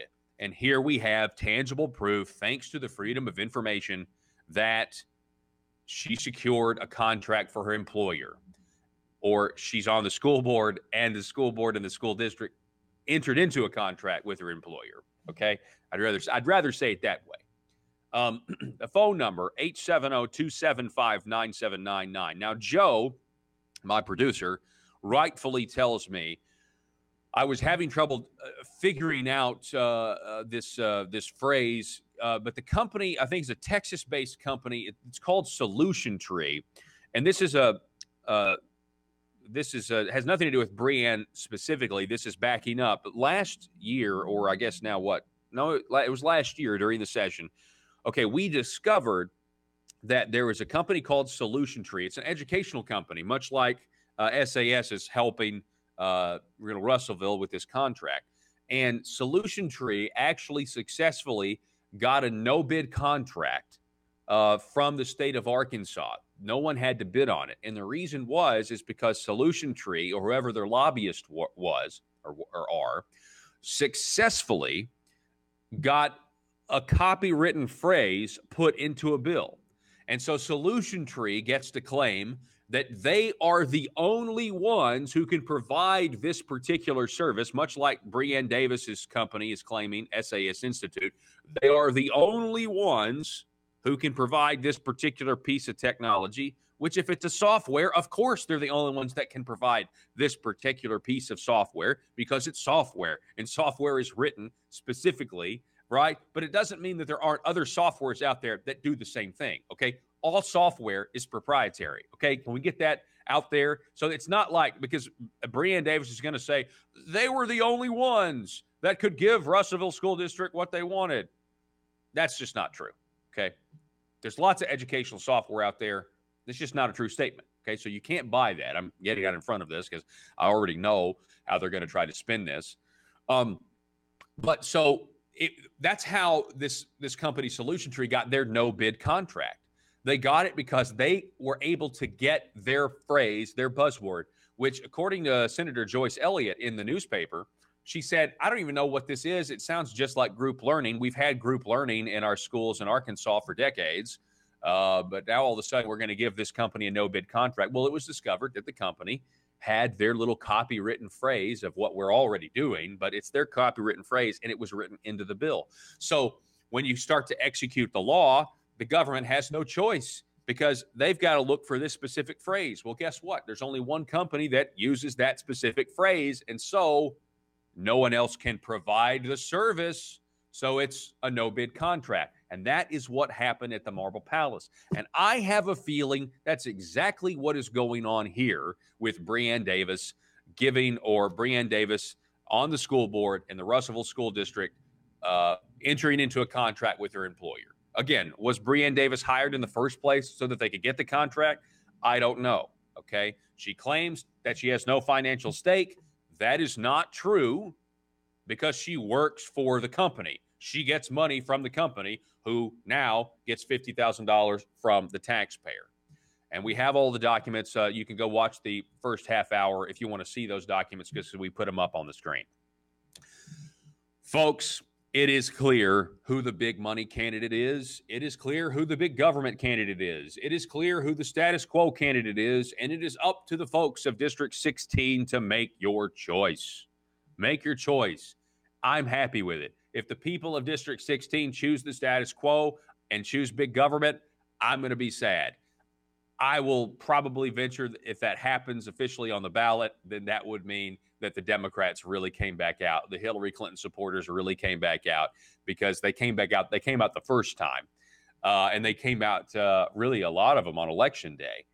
But you know, whatever. That's the system we have to work within. But if you want something different, if you want to give the people a chance, and I mean all people a chance, not the select Little Rock monolith that runs on the lobbyist machine, that runs off of corporate welfare, that has the ear of so many of these legislators. If you don't want that to happen, and granted, look, I mean, there are lobbyists that can give state representatives and senators information and things like that. But I'm talking specifically about the culture of corruption that is in Arkansas politics. I'm talking about Michael Lamoureux. I'm talking about this, what we're talking about, this issue right now with PBMs and CVS Caremark and everything else and Blue Cross Blue Shield. I'm told Blue Cross Blue Shield, by the way, is terrified, like mafia level terrified of CVS Caremark because they're such a big company. You think Blue Cross Blue Shield is big? They got nothing on CVS Caremark. You talk about a bully, right? And it'd be great, you know. I think I've heard some of our establishment Republicans in Little Rock say, I don't like bullies. Well, why don't you stand up to CVS Caremark then? Okay, why don't you Marty McFly to these CVS Caremark bullies then, right? I don't think you're going to do that because of the money, right? For some reason, if you're rich, you're not a bully, okay? You're only a bully if you're me. I'm the bully, right? I'm the bully. I'm the one with the power. You guys have votes that create laws that oppress the people, and we all have to live under. You guys actually have the power, but I'm the bully. I'm the conservative bully, right? No, I think not. I think CVS Caremark is the bully. I think Blue Cross Blue Shield is a bully, but it's a lesser of the two, right? Right? It's like a fourth grader bullying second graders, but then you got the sixth grader, and then you got the high school. That's the CVS Caremark. All right. Anyway, sometimes it's fun. It is. It's fun to at least articulate the truth. All right. So the phone number 870-275-9799. You can call or text. It's facebook.com/Conduit News. So what do you guys think? Here's the question. Do you believe politicians, not people, but do you believe politicians should get paid for passing or sponsoring a piece of legislation for a private citizen or a private company? Do you believe they should get extra money for doing that? No? Okay, good. Then we can agree that even the appearance of that happening is a bad thing, right? Okay, good. So you look at the data, you look at the facts, and in this District 16 race, we have now evidence, thanks to the FOIA Act, that Breanne Davis, as a member of the Russellville School Board, okay, that the Russellville School District, right before she ran for this Senate seat, she secured a contract for her employer. The Russellville School District secured a contract for her employer to the tune of $50,000. She says, I have no financial interest in this. You know, just like Michael Amaro said, yeah, I took that $120,000, but I'm an attorney. It was all perfectly legal. And it is. It is all perfectly legal. It is all perfectly legitimate. But that doesn't mean we have to like it. And it certainly doesn't mean that we have to go vote for Breanne Davis. Because we don't. We have a choice. Now, there are Breanne Davis supporters right now who are listening to this. Probably a lot of them are at the Marble Palace, but there may be some here in Russellville. And they're probably really mad at me right now for telling you this. They're probably doing mental gymnastics trying to figure out, gosh, I really hate that. I really don't like that. Ugh. And you're probably trying to figure out a way, because people are fickle, all right? I'm fickle too. You know why?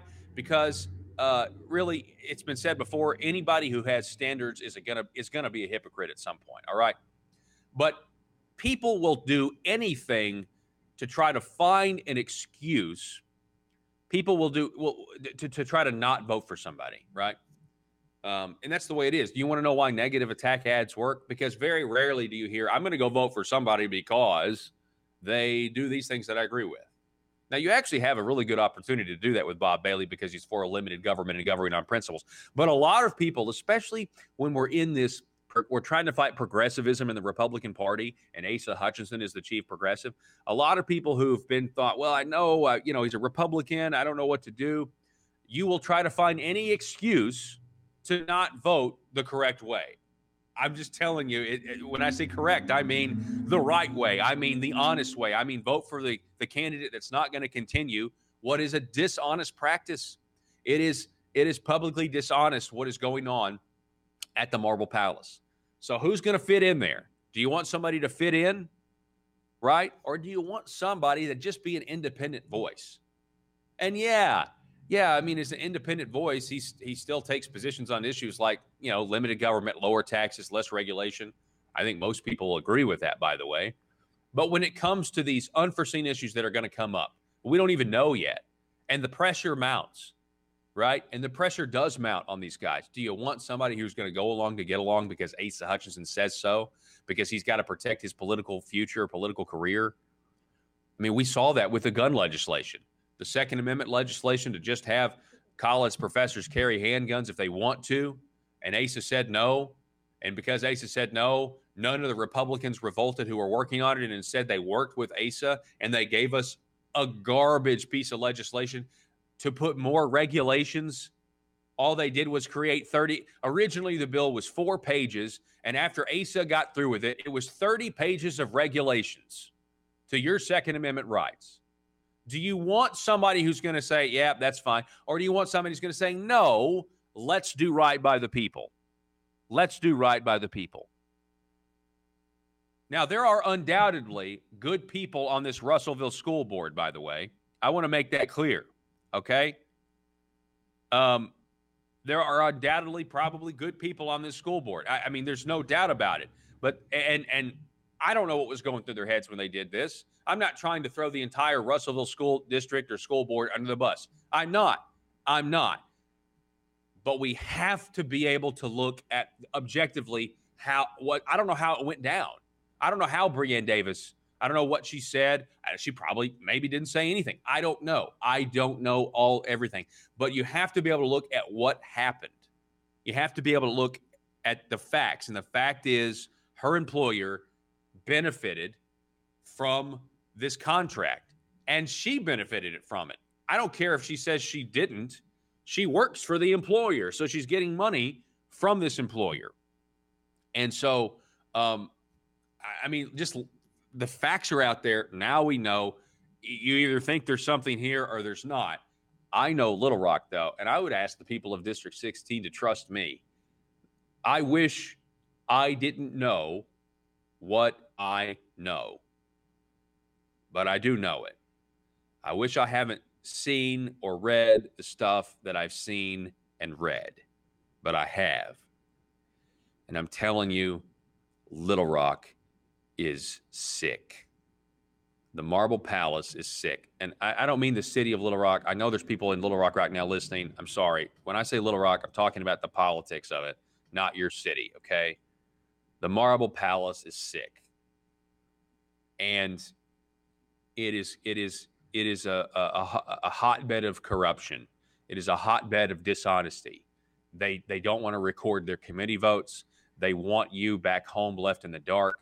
When I first got into Arkansas politics, I was challenging an old Democrat state representative, not challenging electorally. I was taking him to task on the airwaves. And he was,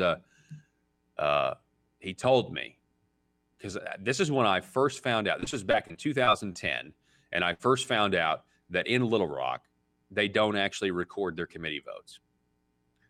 And there was a pro-life bill that a Democrat in my area didn't vote on. He had left the committee, and I was talking about it, and I eventually talked to him, or my producer at the time talked to him, and this man said, it doesn't matter what you do, nobody here, nobody back home in Northeast Arkansas cares what goes on in Little Rock, and I'm going to get reelected. Guess what?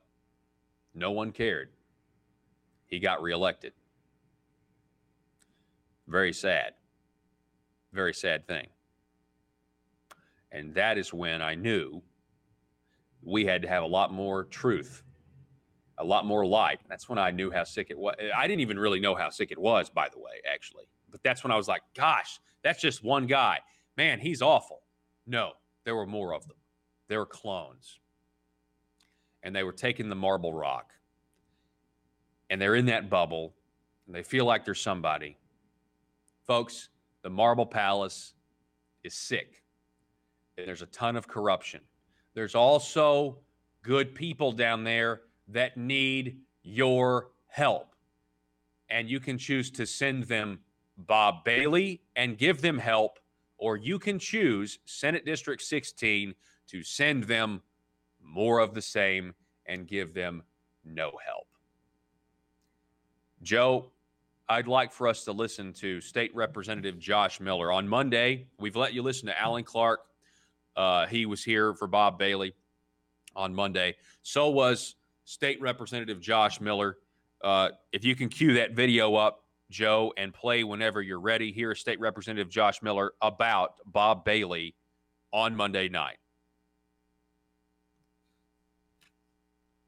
Thank you all. About 20 years ago, I enrolled in Arkansas Tech right out of high school and came over here and was here for 2 years before Tech started sending letters home to mom and dad saying, don't ever send that boy back over here. I never thought I'd come.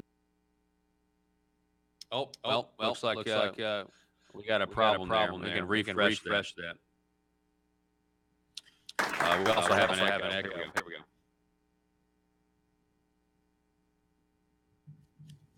All right. So I'm back on. Just tell me when you get that going. You'll get the echo out of here. Don't ever send that boy back over here. I never thought I'd come back to Russellville for any other reason than to pay unpaid fines. Proud to be here. Does anybody care if I'm honest? Just a minute. Okay. Number one, I'm doing something right now I swore about 2 years ago I'd never do. And that is get out here and support somebody that I don't really know in a political race again and set myself up for disappointment and getting just mad. I've done it before.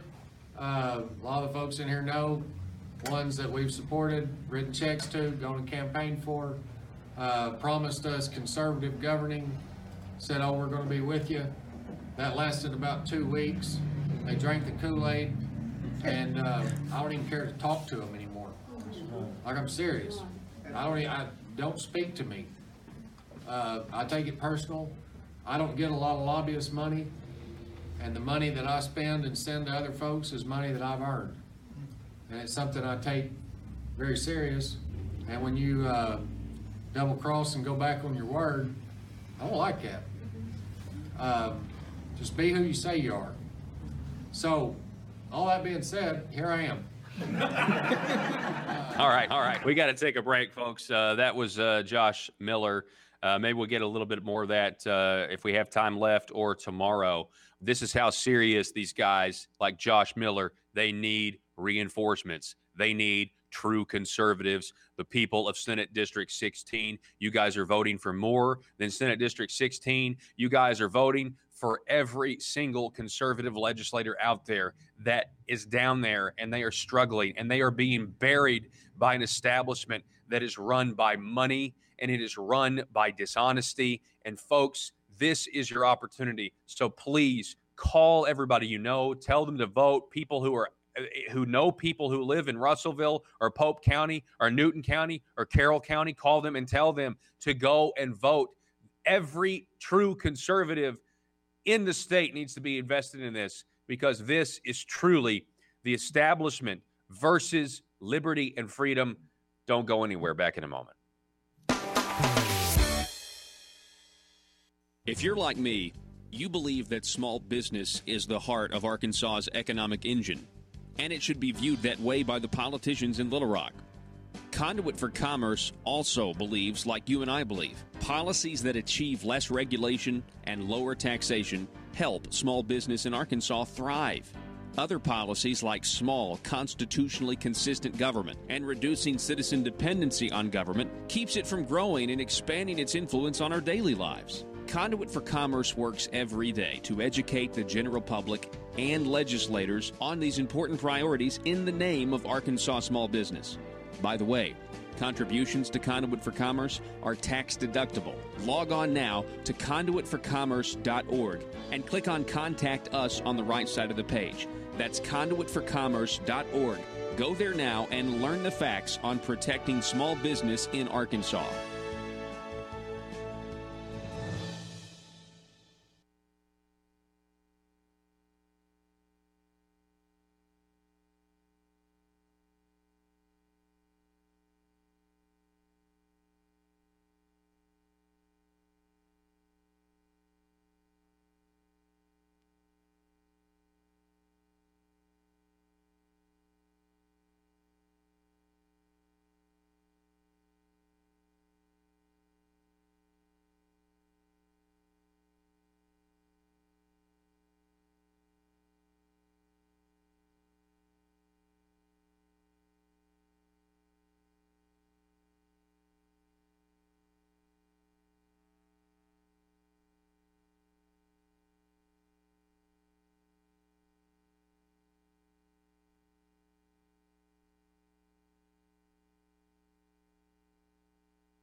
exposing the truth and everything the Marble Palace establishment keep trying to cover up. It's Conduit News Radio with Paul Harrell.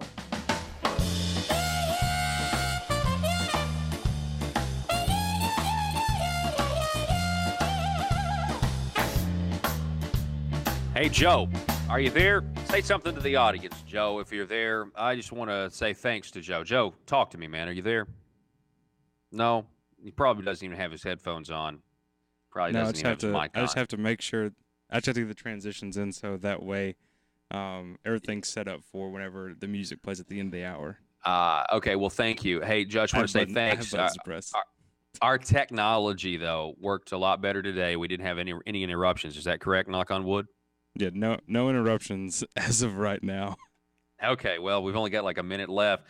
I just want to say thanks, Joe, for getting things sorted out. And I want to say thanks to all of you who are watching Conduit News Radio and help us get the truth out there, folks, across the state of Arkansas. And we are focusing, I believe, on the issues and the esoteric minutia that a lot of people who, let me just say this. The smaller the amount or the smaller the group of people that know the specifics of an issue, the more opportunity there is for corruption and deception and lies to flourish. So that's why we dive into the minutia of this particular Senate race, or that's why we dive into the minutia of what really happened in committee.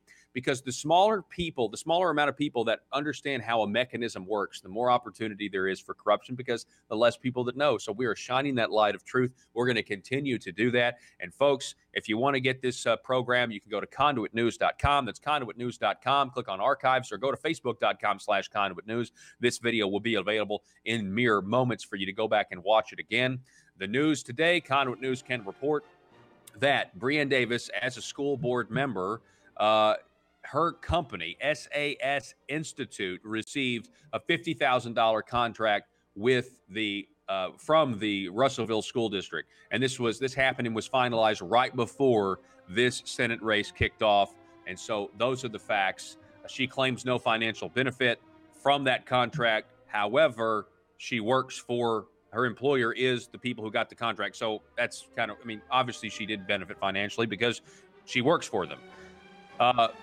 Anyway, folks, we're going to have more. I'll be back here tomorrow live from Russellville, the Bob Bailey for Senate headquarters. Folks, Bob Bailey's a true conservative. He's anti-establishment. People in District 16, you can go vote today. Early voting has commenced. Arkansas, be safe.